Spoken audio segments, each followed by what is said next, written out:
షేర్లింగంపల్లి నియోజకవర్గం Cyberabad municipal corporation పరిధిలోని Serilingampally division Papireddy colony Rajiv Gruhakalpa Lingampalli గ్రామం గోపి నెహ్రూ ఆదర్శ్ నగర్లో వెలగని వీధి దీపాలను మార్చి నూతన దీపాలను ఏర్పాటు చేయాలని కోరుతూ షేర్లింగంపల్లి జోనల్ కమిషనర్ని కలిసి వినతి పత్రాన్ని అందించిన టీపీసీసీ కార్యదర్శి కంటెస్టెడ్ కార్పొరేటర్ సామెల్ కార్తిక్ బోనాలతో పాటు రానున్న వినాయక దసరా నవరాత్రి ఉత్సవాల దృష్ట్యా మరమ్మతుల పనులతో యుద్ధ ప్రాతిపదికన పూర్తి చేయాలని కోరారు.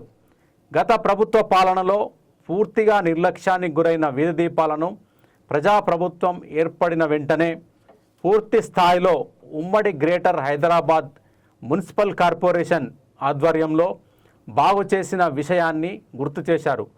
10 ఏళ్లు మున్సిపల్ శాఖ మంత్రిగా పనిచేసిన కేటీఆర్ కనీస వసతులు ఏర్పాటు చేయలేదు. కానీ ఈరోజు కొంతమంది వీడియోల కోసం అధికారులపై చిందులేయడాన్ని ఖండించారు.